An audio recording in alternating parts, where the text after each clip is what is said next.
done one. Yeah. I've done one or two. Cutting each other off. It just feels like the new thing to do now. Whenever Yeah, exactly. I can't wait to do it though in person again. Do you know what I mean? Yeah. Oh no, yeah. I wanted to meet you all. Yeah. Yeah, one day that'll happen. Yeah.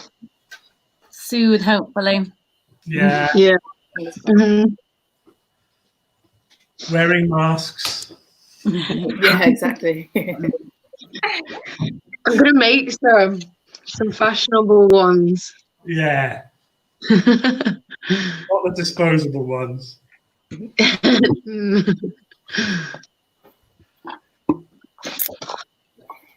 Yeah.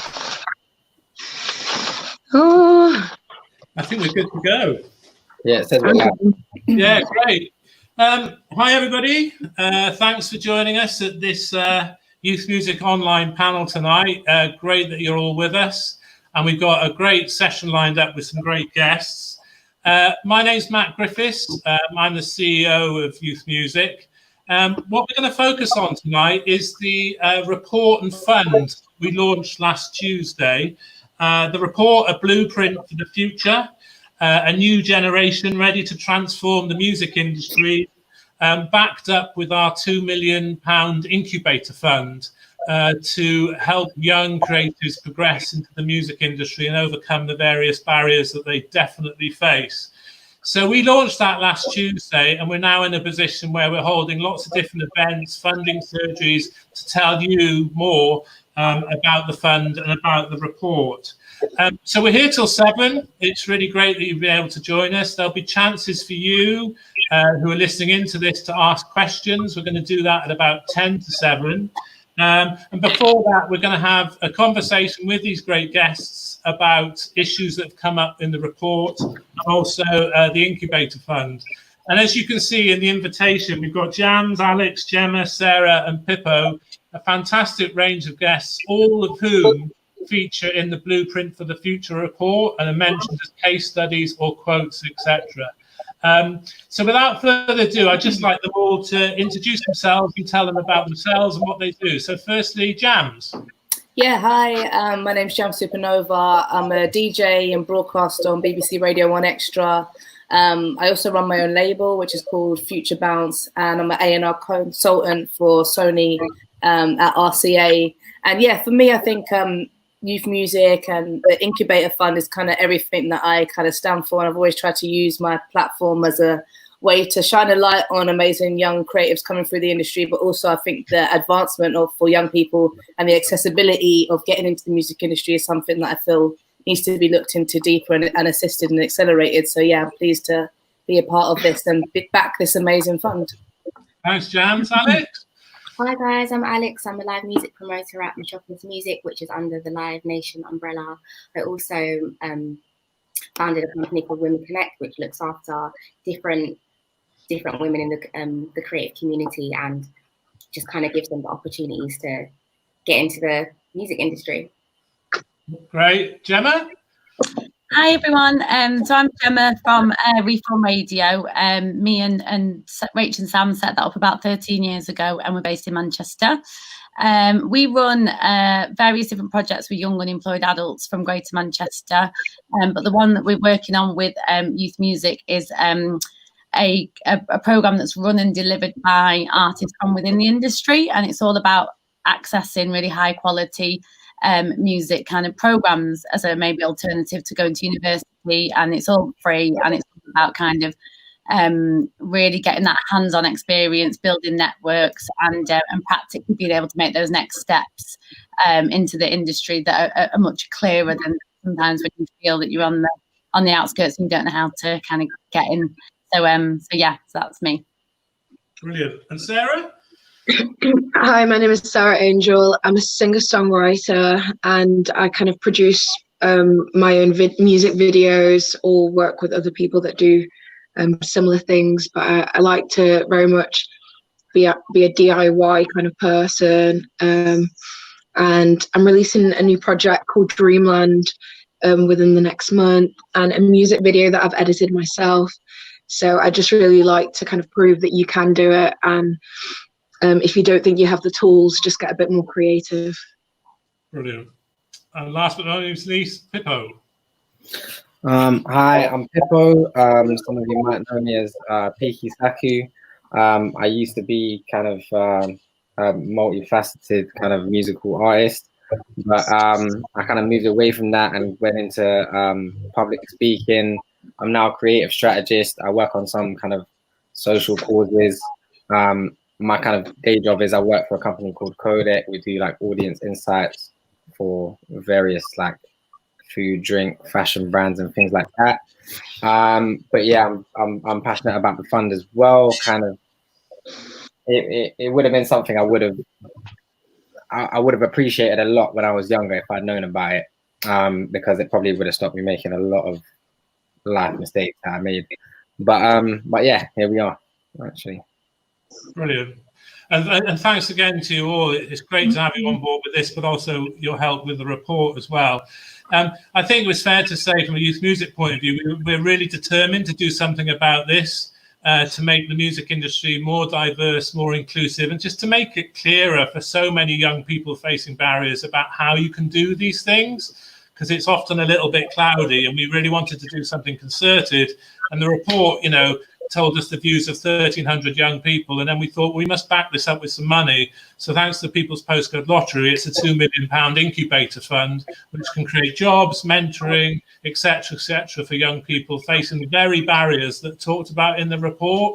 So we hope also, you know, from this and from other things we do, music industry organisations join us in that, because, you know, we can hear the talk and there's lots of talk going on, but we want to turn that into proper action, as you'll have seen in the report with the fund. So just to sort of set the scene for the evening, it'd be really good to hear a little bit more, perhaps starting with you, Jamz, about your journey into music. You know, just sort of sketch that out, and indeed what the support was there for you, and indeed what wasn't there for you. Yeah, I think I was very fortunate when I was coming through. So I went to the Brit School, which is a government-funded state school. I went there for college and did 2 years there, and that kind of was really like an opening and an entry for me, because you got to be so sort of like hands-on, and everything that we were doing was kind of like almost like we were in a mini industry. So when I finished there at 18, I decided I wanted to kind of go straight. I just wanted to go straight to work, basically. But I wasn't able to afford like just to do work experience. What I had to do was I had to work as a teaching assistant in schools. Yeah. And then when the summer holidays or the holidays would come around, I'd pick those moments to try and do work experience. And I was on this, I managed to get on this mentor scheme or this media scheme that was set up by The Guardian. It's called the Guardian Media Network, and you got to go to the Edinburgh Fringe Festival. And I was like, like really young then. I was like the youngest person there out of the 50 people that got chosen. But off the back of that, you were at the Edinburgh Fringe Festival. You did workshops, and got to enjoy it. But then you were also fast tracked into interviews to be a runner in the sort of TV industry.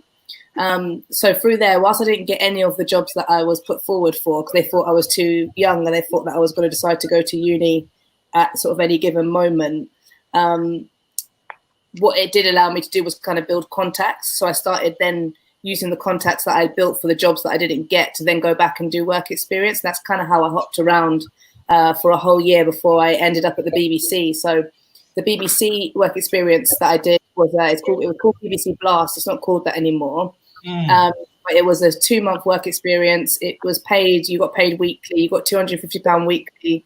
And for me at 19, I thought I was rich. Like I thought, oh my God, £250 a week. Oh my gosh, still living at home. Like, but to be able to do that and to be paid to be able to travel into Oxford Circus every single day, I wouldn't have been able to do it without that sort of support. And whilst I was at the BBC, I was also on Represent Radio, which is another community station that you guys fund. And that kind of really allowed me to build my craft as a broadcaster. So I think at every sort of step of my career, there's been assistance or push to kind of get me to that next level. That if I didn't have that, then I probably would have had to, I was talking to my neighbour in the garden yesterday, and I was saying, if I didn't have the things around me that I've had, I would have probably had to abandon my dreams, because I wouldn't have been able to afford. I don't have parents that can, fund me. I've lived on my own since I was 20. So I've always had to work and make money, basically.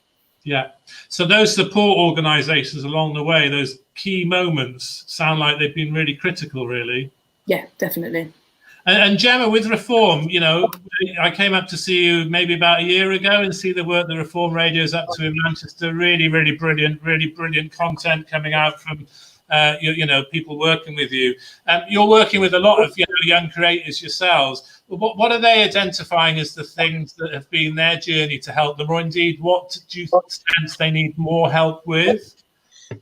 I think, again, with exactly what Jamz just said, is a lot of kind of infrastructure.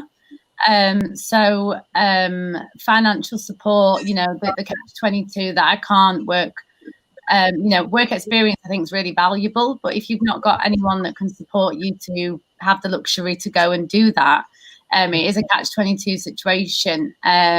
We work with young people with all kinds of talent, but all kinds of barriers to, you know, even getting a job at a supermarket.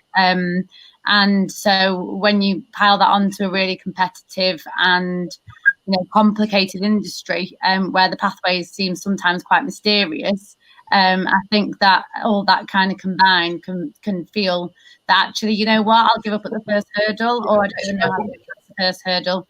And so I think organisations like ourselves, it's about kind of saying, come on, take that first hurdle and let's see where we can go together. But yeah, I think the barriers are, again, a lot of financial, about infrastructure. You know, you've got lots of complex, different needs of young people who might have an, you know, an incredible talent and a passion, but before they've even got out the door, like you say, traveling and paying for you to get there in itself, for some young people is just really the first problem. So we pay travel money and things like that as well. Yeah. And you'll have seen in the report, Blueprint for the Future, that actually there's all sorts of barriers very specifically mentioned, but, you know, top of the list was about social class and low incomes and things like that. And interestingly, as one of those protected characteristics, it's not the thing that often gets talked about as much, but that was the thing that kept coming through again and again. Yeah. And one of our calls to action has therefore been to ban unpaid internships, because if you're going to have an unpaid an internship, it needs to be paid, and it needs to be paid at the London and the living wage, you know, proper job. And because otherwise you just get this disparity between rich and poor, which is growing wider. Yeah, and you know, I agree with that. You know, when we have young people kind of knocking on our door asking for an opportunity, I'd like to be able to say yes. So they might volunteer 1 day a week and work 5 days a week. And I'm in two minds about it, because I wouldn't like to say no. It doesn't mean to say that we, as a very small organisation, have the money to always pay for everybody, but the experience is hopefully really valuable, and we expect that the journey they go on with us is really valuable, and that we really push them forward into new opportunities and references. And so I think with something like that's quite blanket around that, I think it's sometimes a little bit more complex. And I do believe that there is a disproportionate amount of young people who can afford to work for free, and other organisations sometimes use that as well. There's an issue there too. But where I think also people should have the opportunities to gain experience and get a foot in the door when they might never have had that before. And if an organisation can't afford to take them on, I feel like that would create another barrier. Yeah, excellent.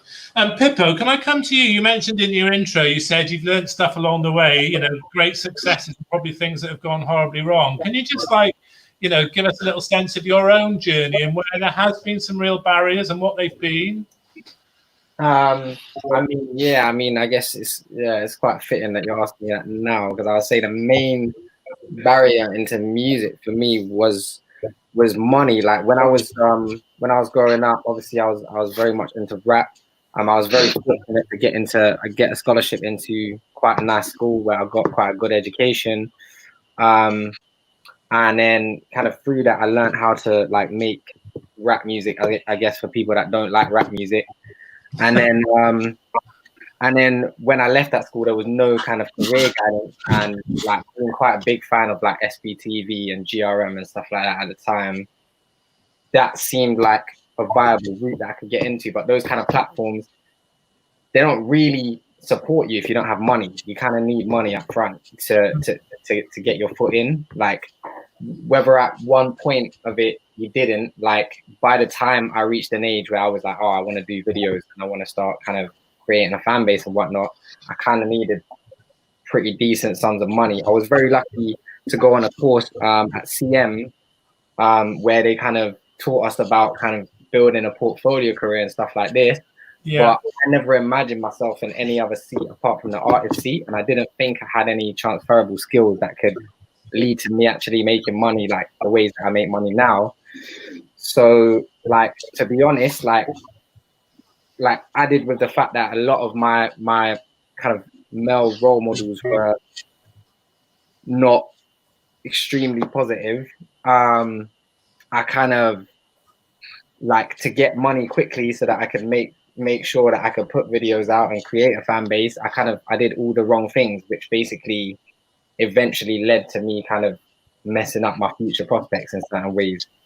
And it's like, I realized, kind of like, looking in hindsight, there are ways that I could have gone about it that I didn't know at the time, but there were no signposts to the kind of opportunities. There were opportunities available, but I just didn't know they were available. They weren't kind of, you know what I'm saying? They weren't shown to me. So, and I feel like a lot of people from similar backgrounds and with similar, like, goals and stuff kind of are in similar positions, which is why I was so kind of passionate about getting involved in putting together this report.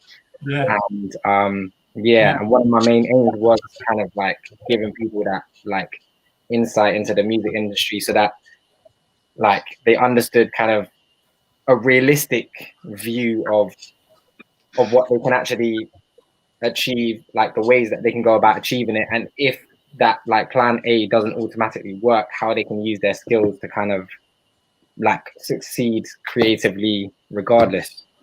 Exactly. And we've been working with you when you were doing work at Liberty, and you helped us write this report. So that's been really interesting that you came to it as like a sort of strategist in terms of, like, helping us with the report, but also based on your experience as a young creative as well. So it's been a really nice mix. Thanks for that. Sarah, when I read your thing, it was very much about, you know, you've got a whole collection of things that you're up to: singer, songwriter, stylist, model, etc., etc. Can you just give us a snapshot of how that's happened? And again, same question, what's been in place to support you and what hasn't? So I started off modeling, and I kind of got into that just because I was doing it for fun with friends. So whilst kind of being out and about doing it for fun, I got work opportunities. Modeling kind of felt like quite empty to me.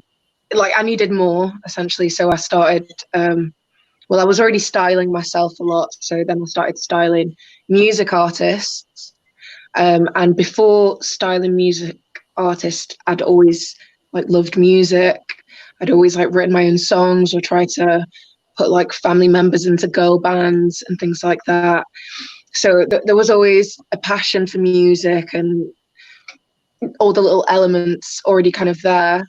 And whilst I was modeling and styling music artists, I made a friend who was in, like, quite a popular group back in the day, from Kid British. I don't know if anyone would remember them, but he kind of produced my first single, and that just came about with, like, a clear, like, want for it. Like, I just wanted to make a song, and he kind of brought in a professional singer, so I was able to learn from her, and we made the song, and then it was featured on an actual advert for Foot Asylum. Okay. And then that kind of clicked for me. Like, I really believed in my potential, but I didn't call myself a singer-songwriter at that point because I didn't feel like I'd done enough. So I took to the stage and just kept on trying to perform live as much as possible in front of people, which I think really, like, boosted my confidence and made people take me more seriously. And whilst I was performing on the stage, I was styling myself, doing my own makeup, and just really trying to present myself well. And then I started getting, like, a work as a singer. Right. And I was, and in this time as well, as sorry, is your name Pippo? You was talking about struggles with money. I wanted visuals and artwork for my singles, and so I'm just a really, I don't know, like a really determined person. So I started to learn how to use Photoshop and Premiere, and I'm still learning how to like use After Effects. Yeah. But the things that I would essentially have to pay other people for, I taught myself. And then I also found like in helping myself, other people really wanted to work with me to help myself, you know. So I don't know, I've done a lot of things myself which has attracted other people to want to help to get the end vision. And I would also have to say like groups like Reform Radio, Brighter Sound, Youth Music, have helped in terms of education and transport, lunch on the day, just little things like that go so far. Yeah, and you know, you're a classic example of, you know, in the report, the DIY generation, as we called it. And on one hand, it's brilliant you've made it happen for yourself, but in a way, that's despite the industries, not because of it. Do you know what I mean? And what we're trying to do is find, you know, more support for people like yourself that's more available and transparent and really clear. And ultimately, you know, it's monetized, and this is often about jobs and being paid something. It's not just an initiative. Do you know what I mean? It needs to be sort of paid for. So it's great to have your thoughts in our report, actually, which sort of shone a light on that. Thank you, Alex. And just for yourself, so you've got into the world of Metropolis, founder of Women Connect, etc., etc. Again, just finally, can you give us a little shape about how that's all happened for you, you know, in promoting, etc., and maybe a couple of the challenges along the way? I'd say similarly to everybody else, I actually started Metropolis as an intern, and obviously it was paid, but I wouldn't have been able to do that unless I was actually getting paid for that job. So I was really like exceptionally grateful for that, and I'd never ever had a paid internship before. So I think that was one of the main differences I noticed in between like other jobs I'd had and other opportunities that I've been given, because it'd always be like a massive struggle, you know, trying to balance uni, a job, an internship, and all the other things that you have to do in life. So that's basically how I actually got into Metropolis. But because I, you know, I was just so good at what I did, ended up being a promoter really, really quickly. So, but we're basically just trying to do the same thing. I'm a living example of someone that's come in as an intern and a few months later become a permanent member of staff, and a year later has their own roster of people. And we're just trying to do the same for more and more people coming into the company like myself, because it definitely works, and we have the talent out there. It's not the way applicants or anything like that. The people are there. There's just a lack of money and there's a lack of education, you know, regarding what kind of jobs there are. Because to be, you know, totally honest with you, I didn't actually know what a promoter was. Before, like, organising events and all kinds of different things, but I didn't realise what actually went into, you know, orchestrating an entire tour until I started doing the job myself. And obviously you learn on the job, but people don't get afforded these opportunities, and that's why it's a real shame. Yeah, exactly. It's great to hear about that in Metropolis. And is that like, that's a planned strategy? Is it to help bring people into the business and progress them? Is that a sort of strategy that they have in place? Yeah, pretty much. That's what we're basically trying to do, because we have the applicants, people, you know, we've got assistants, interns, apprentices, all that kind of stuff, but we just need to figure out a way to keep them within, like, retain people within the company and upskill them and move them into like higher positions and senior positions, because, you know, the industry needs to change at some point. And I think that time is now. Like in the last couple of weeks, like 2 to 3 weeks, I've seen like a real need for, okay, like we're going to sit down and review what we're doing within our companies and actually implement a strategy that's important and tangible. Because, you know, it's all good and well saying all of these things, and that's why I definitely take my hat off to you guys, because you're providing opportunities, but you're also backing up with the money and the experience for the people. And that's all of the companies need to follow suit, and that's something that we are actually doing. Yeah, and it's been interesting ever since the launch, literally a week ago, the amount of new inquiries we've had from industry organisations who are thinking along the same lines. They want to do something strategic rather than something about, well, I know this person, kind of, rather than a who you know, what you know type thing. More of a kind of, we've got this plan in place to help young creatives, and that's music to our ears, really. Yeah, definitely. Like getting into these buildings, I always say it's really important about, getting to know the people inside the building, because I don't think I've ever had an opportunity in my life where I've been given the opportunity without knowing someone who was already at the company, or like it being a friend of a parent, that kind of thing. But that's obviously not everybody's reality. Not everyone has industry connections, and like you said, it's also a class issue. Like not everybody is the same, so we have to just kind of get an equal playing field for everyone. Exactly. Brilliant. Thanks, everybody. Just for everyone listening, hashtag Blueprint for the Future. That's where it's all happening. youthmusic.org.uk/blueprint is where you can download the report. Start thinking about your questions as well, because at 10 to 7, we're going to have 10 minutes for kind of a quick question and answer session as well. I just want to turn specifically now to the report, Blueprint for the Future. As I said, 1,300 young people, young creatives talk to various stakeholders, industry organisations. I was wondering, Pippo, I mentioned that you were at Liberty at the time doing some work helping us with this, and with Daniel from Youth Music, etc. What were some of the key things for you in the report that really for you would be the kind of headlines?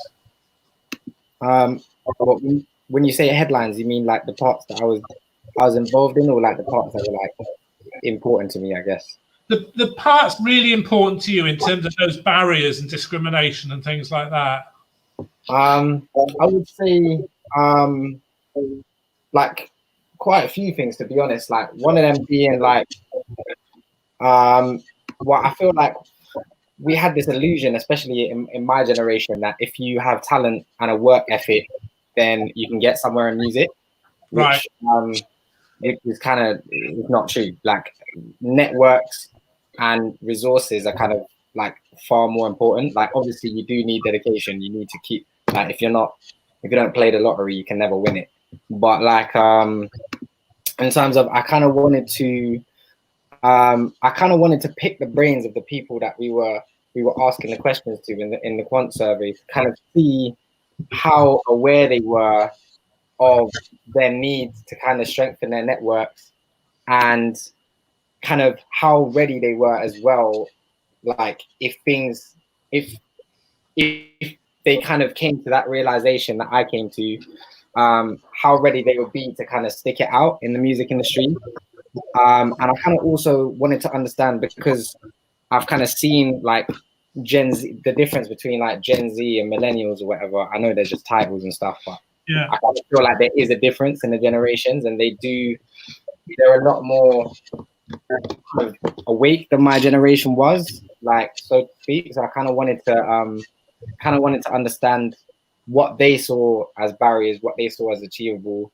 And like for example, like some of the questions we asked was like, if you were struggling to earn a sustainable income from working in the music industry in the next 5 years, how likely would you be to look for an alternative career outside of music? Like how aware are you of different funding opportunities within music? Like I also wanted to know like if they knew how they could apply their skills elsewhere in the music industry, other than just by being an artist. Because like Liberty, where I kind of got introduced to you guys, that was a place that completely changed my life in terms of I met a lady called Gillian, who became my mentor there.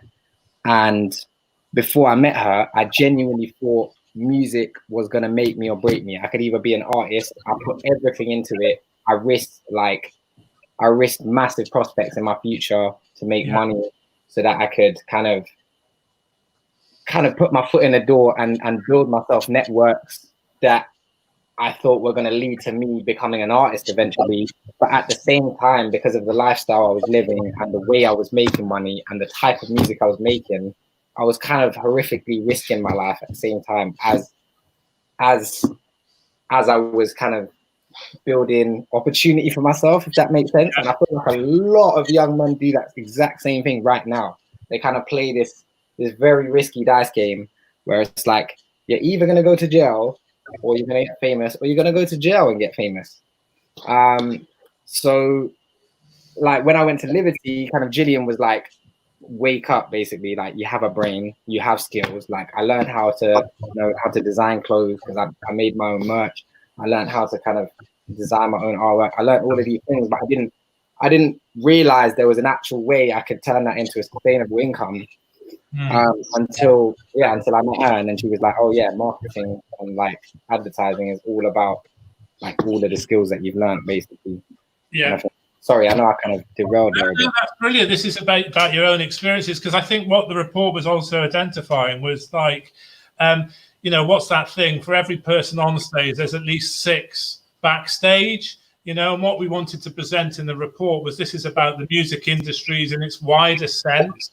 So a bit like Sarah, you're doing a bit of this, singer-songwriting, styling, all sorts of things, and building up, the so-called portfolio career. But that's in a way why it's, you're an artist, you also did some work consulting for Liberty, and you're beginning to monetize it. And that's the kind of employment ecology that we're currently in.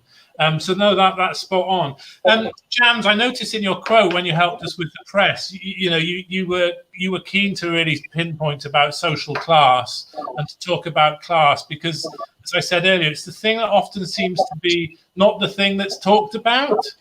Have you got any sort of thoughts or comments on that in terms of like, inability to be able to afford something and the difference that can make in terms of progressing in the industry?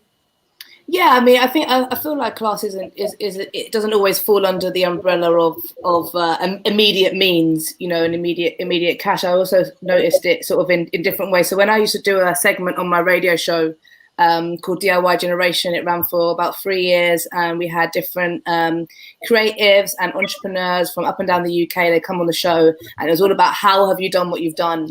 And when I initially started the segment, I wanted it to be something that would put women on and put people of color, so they were seen in the lights of being entrepreneurs and really kind of shining a light on the young people that were doing that. And as I was sort of doing more and more interviews, and I've done about, I guess, like 150 to 200 of those interviews, I started to really notice that actually there was many women that I could speak to, and there's many people of color that I could speak to. It was becoming over the years endless, the amount of people. But actually what I started to notice was that the people that we were interviewing were very similar. They'd been to similar universities or had similar starts in life, and that was what was kind of apparent to me. And it was kind of, I sat and spoke to my producer, and I was like, we really need to like dig that little bit deeper to kind of find the people that are out there.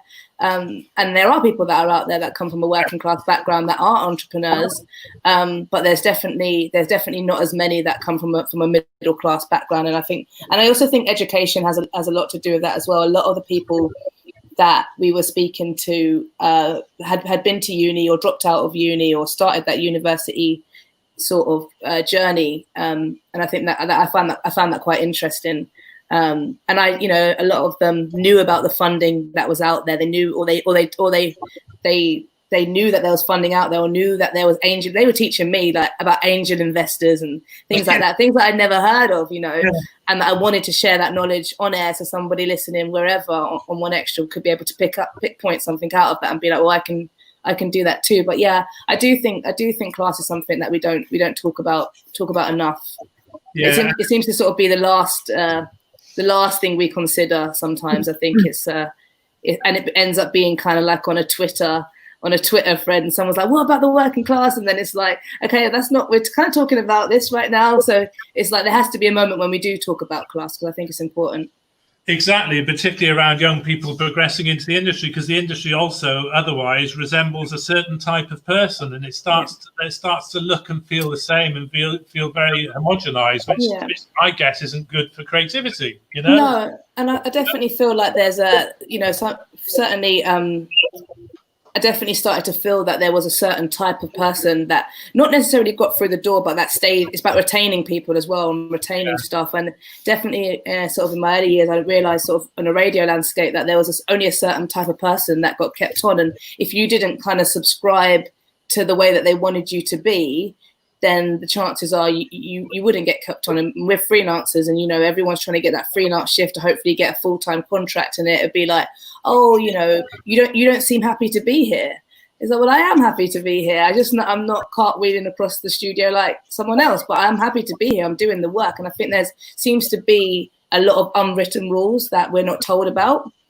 Coming from certain backgrounds, we're not told about these rules that you know you have to make sure your face is always smiling, so people think that you're happy to be here, or, you know, the etiquette of emailing, or the etiquette of interviews. You know, I think there's a lot of rules that we just went over our heads and that we had to learn for ourselves. Like some of those early interviews that I did at like 18 and 19, I'd leave kicking myself.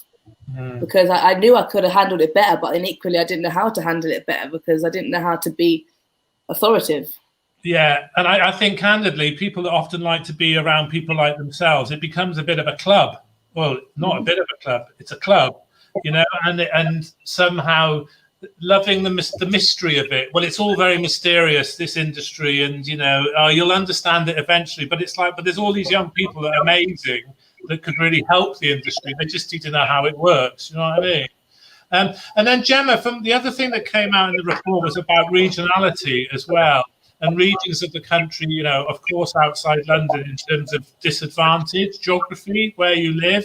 Have you got any sort of thoughts or comments on that in terms of, you know, your sort of heartland being Manchester and the advantages and some of the disadvantages of that? I think, talking as a person from Manchester, running an organisation in Manchester, you know, if there's one place we're going to kind of talk outside of London, we're still very plentiful and very lucky, and there's a lot going on for young people. And so I think the comparison to the north and south when you're talking about Manchester is kind of quite hard to know about, you know, but when you look at areas outside of Manchester, so like, you know, more kind of on your report, it said, you know, the areas between rural and kind of, you know, really inner city are the areas that suffer the most, because there's not quite a lot of, you know, they've not got all the resources in one, or, you know, or the kind of the targeted approach to the rural stuff as well. And I really agree with that. And so I think we've got a duty for ourselves, and what we're doing is running workshops and taster sessions and projects around Greater Manchester, and looking into towns like Rotherham, like Blackpool, and places that kind of have a great scene and undercurrents and influences from big cities, and have something really special and unique as well to offer that's completely different, and that can really kind of stand out and be exciting. And so I feel like, you know, as an organisation based in a very kind of metropolitan city, we've got an obligation and a duty to ensure that those offers are reached further than the obvious, and that they're then brought into and connected to other big cities like Leeds, like Sheffield, like Liverpool, like Manchester, and really working to kind of pull in all of the smaller towns around and make sure those opportunities are as high quality, and, you know, really kind of hearing from that talent in those areas. So yeah, I think for me it's more, you know, Manchester and London, it's neither here nor there to me. I understand the north-south divide, but I think it's more about when you're outside of those huge cities. Yeah, because that came up in terms of, like, you know, beyond the city heartlands, you know, beyond the urban centres, and getting right out to rurality and all those kind of things. And it even came through in the report in terms of the outer boroughs of kind of London, you know, the suburbs kind of thing, and the differences in terms of what's available and what's not. But regionality and geography was an important thing. And Alex, of course, the other thing that, you know, won't have surprised us either was the thing around gender, and in terms of, like, disadvantage in terms of your gender, in terms of progressing in the industry. You're the founder of Women Connect, and that sounds really, really interesting. Can you just, like, give us a sense of what that is, and, you know, what the report said around the challenges coming out of gender? that sounds so scary to say, like, oh my God, I'm the founder of something. That's what it says. You know, imposter syndrome. Whenever someone says, I'm like, oh, is he actually talking about me? But yeah, you are. Even going back to what Jemma said with Manchester, I was just talking to my fellow Women Connect community, and we were saying that, oh, we put Women Connect up there because there's an even bigger problem in London when it comes to like giving people opportunities and the gender imbalance within our music industry and the creative industry in general. So yeah. I found personally on my journey getting into the music industry, not just the creative scene, because it's not just music I started out in. I was doing a lot of things within like the creative scene, but I found that a lot of the jobs that I was doing and being given were like assistant roles.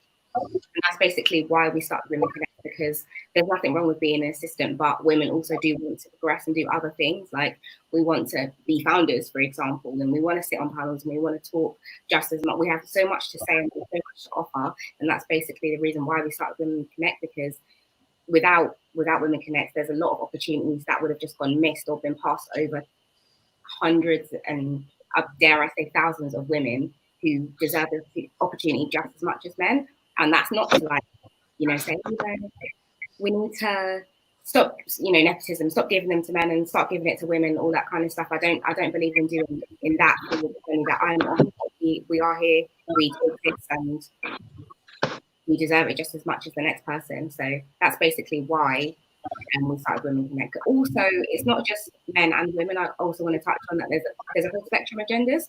Yeah. A lot of people forget that there's you know the trans community who might not even identify as a man or woman, or it could be just, you know, I'm a transgender person, but all the people in between, like there's a place for every single person.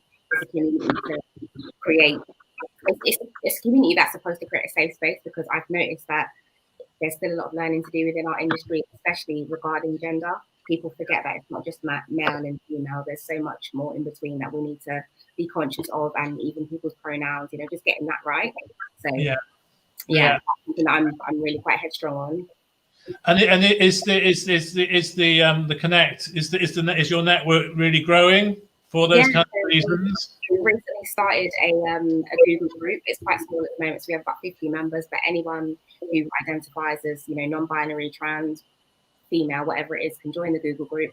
We all share the opportunities that we have, because obviously it's no man is an island. We have to do it together. We are here to be together and give each other the opportunities to help each other grow. And I've noticed that with Women Connect, a lot of people are coming to us and saying, oh, you know, I need a job for this, or I need funding for this.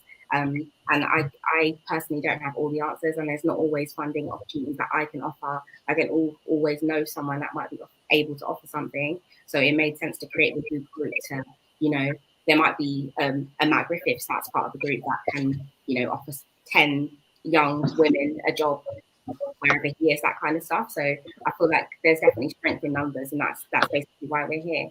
Fantastic. What a great panel this evening. Thanks again for helping us, everybody. It's really, really brilliant. We're sort of motoring on really nicely. Just a reminder about the report, youthmusic.org.uk/blueprint. Get your questions in, because in 5 minutes we'll be looking at some questions. Just in terms of like, okay, next steps. So we've produced the report, we've got the fund, there's an application process, which I'll tell you a little bit more about at the end, where people can apply. But Sarah, if I can come to you in terms of this DIY generation, we've got this like really big opportunity now to make it better for young creatives who are particularly facing barriers. What do you think could be some of the things we can make sure that the incubator fund supports that will make sure we achieve what we want to do? Have you got any thoughts on that? What should be in place that's not? I suppose just making sure that there is equal opportunity for man, woman, trans, whatever you want to identify yourself, just like equal opportunity across the board. Yeah. Not saying that you don't already do that. And I don't know, maybe like acknowledgement of the music artist, the video editor, the music journalist, and they're all equal to equal opportunity generally across the board. I think maybe the Arts Council generally, I don't mean to offend, but I do worry sometimes whether there is equal opportunity for everybody kind of applying for funding there. So as long as like the music charities as such are doing their own thing and really taking on everyone's opinions. Yeah, exactly. And we're keen to reach those sort of music industry independent organisations, etc., who might not have been, you know, in the youth music portfolio in the past, but now's this real opportunity to do that. So as you said, that kind of sense of not just going to the usual suspects, I think is something that's in our mind as well, that it's reaching quite a broad and new group of organisations. Jamz. Yeah, I was just going to say as well, I think it's kind of about the accessibility on the sorry, my dog. The accessibility on the form. I think it's even I've gone for, you know, funding with the Arts Council, and I'm reading the form. I don't know what you're asking me for. I don't understand it. Like, is this a question? Is it a rhetorical question? Like, is it comprehension? I'm not sure. Like, and I think that's, you know, people, big companies, you know, even your represents radios, they have people that they pay to apply for funding, because the funding world is so convoluted that your average person, you know, it can take people 3 to 4 times to actually be successful. And I don't think it should be like that. I think that's one of the barriers. I think making sure the form is clear, making sure the deliverables are really clear, and just, yeah, clarity on what do you need to get this funding? How can you show you're going to spend the funding? Okay, let's go. Brilliant. And it being in a kind of language that's neither public subsidy nor fully commercial. It's a kind of blended model. Do you know what I mean? Because there are different funding rules, so-called commercial, so-called subsidized. But actually, I think that funding model has to change, particularly with things like COVID, because so many organizations are having immediate challenging times, you know, but I know exactly what you mean in terms of that sort of, you know, what does that actually mean? What are you asking me to do? You know, getting that really precise and therefore, you know, more accessible. Because it's going to be a tough fund, you know, we're going to get loads and loads of applications, but, you know, it's our duty to make sure it's really clear. And Jemma, same question to you, you know, what would you know, we support you at Youth Music, we support Reform Radio. What are some of the things you'd be looking for in the incubator fund to really smash it? I agree with Jamz, really, probably accessibility for all artists. So kind of in the process of applying, especially, you know, learning what we've done now, it's going to take somebody an hour or, I don't know, 10 minutes to read an app.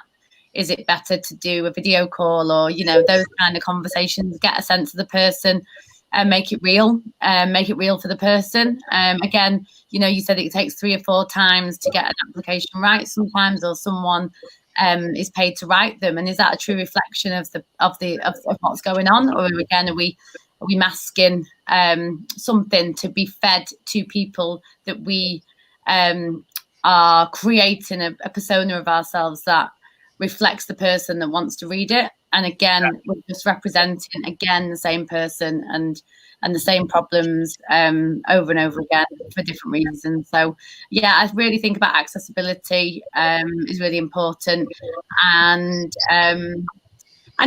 more money in the artist's hands. You know, I'm an organisation. I come here representative of an organisation, and I do believe that organisations, you know, are there to support artists. Maybe with, like what Sarah was saying around all the skills you've learned yourself. Sometimes artists don't necessarily have those skills, or business skills, or whatever. Sometimes they do. And I think for artists to be able to connect with an organisation that says, look, we're here to support you, but, you know, this money is for you, not, you know, and our support, and how is it going to directly, quickly benefit you? I think that's really important too. Yeah, and watch this space on that from a youth music point of view, because that's a kind of next step for us, the potential to be able to fund directly young creatives, which we've not yet done. So we're doing the industry side first of all with the incubator fund, but there's a next logical step from that. Yeah, we're sort of working on that as we speak. Great, and I think organisations need the support to be able to support people, definitely. But again, yeah, I think that combination with more autonomy for the artist, and support to apply and to be aware of it, and all of those things could maybe not just with youth music necessarily, but within the whole funding system, you know, a bit more autonomy about the people that are actually receiving support and how that's spent on them. Exactly. And just while we're on that, just for everybody, well, panel included and everybody listening in, we're having a Q&A session on Friday at 11:30, which is a Q&A specifically about the Incubator Fund. Details are on the screen there. Just keep an eye on our Twitter as well, at Youth Music, because there's details about how you can sign up for that. 11:30 on Friday, which is more a kind of classic funding surgery Q&A. This is how it works. This is what we're looking for. And the first deadline is for applications is Friday the 14th of August at 5 p.m. So it's almost like there's a month period. And this process is slightly amended and developed from our current processes, which I think will probably help everybody, just as on the basis of what we were talking about in terms of accessibility. So we're just kind of trying to sharpen that up a little bit. But if anyone's interested, you could join that surgery, the funding surgery, on Friday at 11:30. Yes, that's right. And it'll be at Youth Music, where you can get the Eventbrite link. So this is brilliant. But as ever, we could be talking about all sorts of things, but it's just hit 10 to 7. And I'm just seeing whether we've had any questions come in from all the millions of people listening in on this amazing online panel. We have 2 questions coming in in 2 parts. I'm hearing on this text. So let's just see if the questions come in. While we're waiting for the question, has anybody else got anything to say around, you know, if you were thinking of applying for the Incubator Fund, some of the things that would be really critical for you to get, what would you be looking for to do with the money? And Alex, maybe I can ask you that in terms of Metropolis and then Pippo. I think funding interns, to be quite honest, because it's not, people think when you're part of a massive corporation that it's easy to even be able to, I mean, one, you've got to pay your staff, but to get extra help and train people is also like an added responsibility. So just having that kind of accessibility to, you know, I can apply for this fund for my organization and be able to like cover an intern and maybe try and upskill them in my company is really important, because that's the kind of conversation that we've been having. Like, okay, how do we pay for this person? Because they're not actually bringing in any revenue to the company, but we also, they can't work for free. That's one of the things that I'd be looking like coming from a corporation point of view. And the fund can specifically do that, like basically create jobs, and create jobs even more so in this challenging situation that we find ourselves in. And then what we'd be looking for is create the job, and then, as you said earlier, Alex, what happens next? So that we can maybe inject some cash to pay initially for the job, but then how will it then be sustained? Yeah, exactly. It's like a kind of future jobs fund, classic. I'll come to you in a second, Jamz. Pippo, did you have any thoughts about what would you be wanting from this fund? I would say from having like seen certain funds in the past and kind of like just discounting them as, oh, that's not for me kind of thing. Like oftentimes being a creative and wanting to create content and put content out, whatever it is, whether you're an artist or designer or videographer or whatever it is not enough. Like funds maybe because of like whoever they had to partner with to get the money or whatever, there's some other kind of narrative that needs to come into play, and you need to have some kind of angle to what you're doing, and you need to explain like a great deal about what you're doing in context of what they want you to do. So you just being you and wanting to kind of progress your artistic career is not enough. And I feel like it should be enough. Like there should be funds that genuinely just support that. Like you're saying, if you want to like democratize the industry and kind of for it not to be just a club of people who know each other or have the right kind of resources and came from the same. And I think what we are definitely keen on is to know, like, it doesn't have to be in loads of words, but what's the plan? You know, if we invest in organization A, what will be the plan for young people? We know that 50% of our award would have to go directly to young people. That's in the criteria, but we'd be keen to know after that, what's the plan of that organization to sustain this so it doesn't just go up in a puff of smoke? You know, that kind of longevity thing, because that's when you can start to really create change. Jamz, you were going to come in. Yeah, I was just going to say, if like there are anyone that has a small music business, you know, that it can be so hard to actually, you know, employ staff or employ full-time staff. I know from running a label, you know, me and my partner, he also runs a label. We talk about whether we should share a label manager or, you know, things like that to make it easier. And I think actually this is kind of like a twofold. Not only do you, because it's not, I think it goes two ways. Like, you're getting a job done, but then you're also training up someone to be able to go on to do that job elsewhere. And I think that's quite an amazing thing, to be able to share that experience and bring someone into the industry. And I think there should be a lot of small businesses that are boutique businesses that should be thinking about this fund, because you do have a little bit more time and a bit more of that one-to-one to really train and develop someone. Yeah, we kind of think that's the ground, those kind of small indie businesses that might in themselves be relatively new, 3 to 5 years or 1 to 3 years old, you know. And if they're working with young people who then can relate to what they're up to, rather than it be working for an organization that feels like miles away from where you're at. That came through in the report quite clearly, that young creators like to be mentored and learn from people that are ahead of them, if you like, but not so far ahead that it feels unobtainable. So I think the sort of independent, for want of a better word, sector is, you know, where we probably see ourselves, you know, really making a difference with this to start with. Just seeing if the questions are up. Oh, here we go, as if by magic. So this is Living Song. This is from Living Song.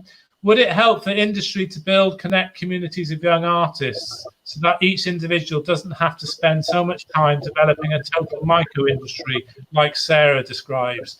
So I think the thinking behind that question is networks. You know, the number of networks that we can all help set up, and maybe that becomes part of an application, that young people are part of something not just locally, but regionally and nationally as well, that's more than just a discrete network on its own.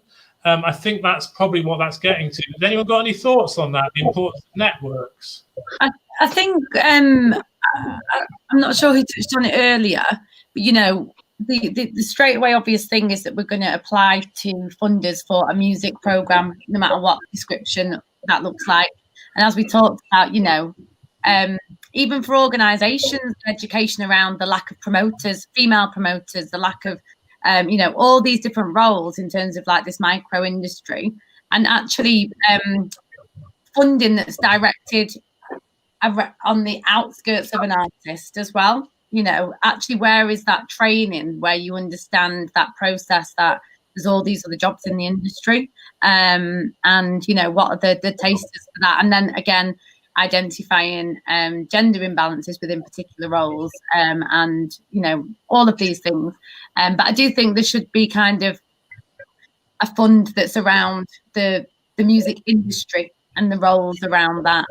And, you know, and there's not enough money for artists and musicians already, I understand. So, you know, it's difficult to say that, but I think one needs the other. And I think for someone like Sarah, who is doing obviously an amazing job to develop all that skills, I think that's actually exhausting as well. And is it sustainable to be, you know, and is it lonely to you know, sometimes you need a team around you, don't you, to give you that motivation every day and get up and go and do it again. So, looking at Sarah? Yeah, very much so. It can be quite exhausting and very lonely, especially when I'm spending like just hours on end, days on end, weeks on end, to kind of finish something. I think it's just a route I've gone down, because that's how it really got the ball rolling. With a lot of my recent work, it has been like building and connecting with other creatives. So it's very much not been a solo mission, but it's kind of that. I've just recently started applying for funding, but I would be getting funding to pay people to do these things that I have taught myself. It's not kind of like in the long run, but I'm also so grateful that I know all the things that I do. So it's like, maybe I'm a bit of a control freak, but I would also like to know how things work and like what is happening with my work and why it costs a certain amount, and the time it takes and stuff. So yeah, I think. And the example, yeah, no, definitely. And the example you gave, Alex, in terms of Metropolis having this system in place, this sort of strategy to progress, people in the organisation, in a way that could be replicated by other organisations.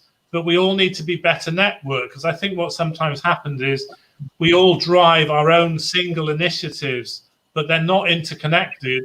And then young creators are confused because who's doing what and when becomes a little bit complicated. So I think, behind the question seems to be the thing about networks and how this interconnection between all aspects is going to be really, really vital. We've got a couple of minutes, I think, for maybe if we got one more question. From Stephen Hartill, how can we see the benefit for both those typically in the club and those out of it in integrating more with each other? That's a really good question. Does anybody want to have a quick stab at that? So how can we see the benefit for both those typically in the club and those out of it in integrating more with each other? Pippo.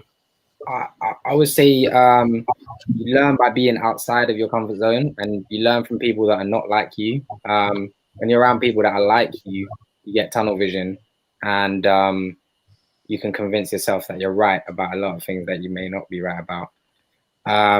So in terms of like for people in the club, I guess it would be nice to see some like more, I don't know, like it's nice when people bounce off each other and stuff like that, but at the same time it's nice when people from completely different backgrounds and completely different ends of genres or life experiences or whatever kind of come together, because then they learn from each other. So I mean, just simply put, yeah, I would say that's the reason. But that's a fantastic answer, a really fantastic answer, because often, as we said before, people feel this kind of comfort of being around people like themselves, and then it just creates sort of segments. And the music industry is definitely part of that. And I would say the mutual benefit as well of getting to know more about lived experiences of other people is not just socially the right thing to do, but it's fantastic for creativity. So it's almost a sort of sense of win-win. It's not a kind of either or. We're just going to be coming to an end very shortly. But Jamz, you got your hand. Yeah, I just wanted to answer that question. I think one, it's the kind of, if you only have the same type of people that are talking to each other around the table, that's how stereotypes get perpetuated, because there's nobody in the rooms or at the table or in the club to challenge those perceptions. And two, in the music industry is essentially you're marketing something to consumers. And by having more people that are outside of the club with their lived experiences and what they can bring to the table, you're going to effectively better market to people. So at the end of it, your bottom line, diversity is proven. There's stats out there that prove that if you have a diverse workforce, you will make more money. And if that's not a reason for capitalist companies to get on board, then I don't really know what is. Precisely. And I think there's still work to do on banging that message home. Because I think people get confused about that. They think it's a kind of either or, a kind of linear argument, which again, a lot of linear stuff going on at the moment, but it's not either or, it's absolutely both. I think if you're okay just for a couple of minutes, because I think there's one more question. Apparently there's loads of questions, so we're going to have to find a way to answer them outside of this session. But is there one coming through just before we wrap up the session? This is Sybil Bell. I'd like to ask what one thing each of the panelists would like to see done differently as we move into a new phase post-COVID. So if you're okay, panel, can we just go round to wrap this up? I'd like to ask what one thing each of the panelists would like to see done differently as we move into a new phase post-COVID. Let's go, Pippo. Any thoughts on that? What would you like to see post-COVID? Last, but do you want to go last? Yeah, I need to think on that one. I'm not gonna lie. Okay. There's a lot of things. I need to think of one. No problem. Sorry, I threw you in. Shall I go Jamz first? I think go Alex first. Alex first. I think one thing I'd like to see done differently is salary transparency. Salary. Yeah, the last few weeks have really like opened my eyes to how little some people are making and how much others are making who are virtually doing the same job. So yeah, salary transparency post-COVID, because a lot of people have lost their jobs and lost money. So yeah. Right. In the music industry, those disparities are going to be huge, but people need to publicize them. That's a really good thought. Good thought. Jamz? Yeah, or to add to that, I think that's something that during COVID I've definitely realised is like, I during COVID I've asked for a pay rise. I would never thought to ask for a pay rise. And when I spoke to people that are doing the same job as me and found out what they were on, I was like, wow, I've really been sitting here for 4 years, like a peasant, and just being grateful to be there. And I'm like, oh, okay. So yeah, salary transparency is really important. And then I also think about the flexibility of the work environment. I think for so long, you have to be in the office, you have to be at the desk, you need to be there by a certain time. And I think this has actually shown us this time is that we can do so much by actually probably even do more by not being in the office or having to be Monday to Friday in there. You can live in Manchester and be working for a company in London. It is completely possible. So I think that I'd like to see going forward the flexibility of the working day, what that means. Brilliant. Really good thoughts. Jemma? I suppose if we're thinking post-COVID, I would say, there's no excuse anymore. And we've proven it over the last 4 months for people of difference to come together and to be met together via video, collaborate together, meet different people. There's no excuse, now if we're talking about kind of distance and the North and South divide and all of this, we've proven that there's ways and means around it. And okay, the human experience, personally, I find much more interesting. But at the same time, it can start in many different ways and then become a human experience later. So yeah, there's definitely no excuse anymore for people to not be part of the club anymore. Exactly. Sarah and then Pippo. I would say, obviously, during this period, there's been the rise of the Black Lives Matter movement. So just more opportunity, equal opportunity for minorities like myself. I just think the industry for a long time has just been like avoiding, even in the fashion industry as well, because like that's where I came from. So yeah, definitely just more an equal opportunity for minorities. Getting beyond the warm words, because there's lots of warm words, isn't there? But getting beyond that into like concerted, proper actions, I think is definitely the thing. Yes, exactly. Yeah.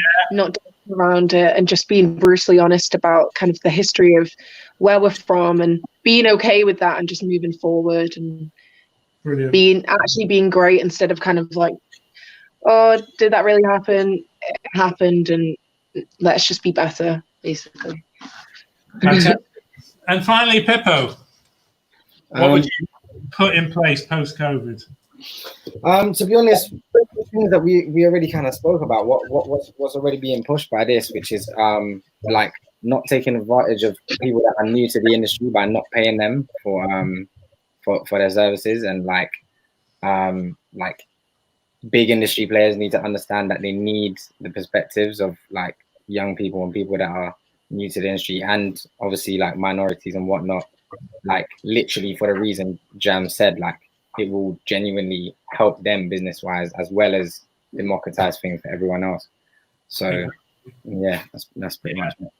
And as we talked about tonight, the DIY generation, young creators are really, really ready and finding all sorts of ways to smash the barriers, but they can't just do it on their own. Industry organizations, privileged organizations who still might be quite a close shop really need to smash open their doors, and then we can make some progress. So it's a cultural shift and a financial shift, etc., and a really strong rebalancing. Can I just thank the panel, Jamz, Alex, Jemma, Sarah and Pippo. That's been absolutely fantastic for our online panel. Thanks to everybody listening in. I've given you the links for Blueprint and also about the funding surgery on Friday. There's no doubt we'll carry on doing more of these. You can comment, hashtag Blueprint for the future. And I think we're going to close now because Jamz has got to go and do a show. Is that right? I'm going to interview Mike Skinner, so sorry. So on that note, thank all everybody so much for taking part, and see you all soon. Thank you very much. Thank you. Bye. Thank you. Bye. Bye.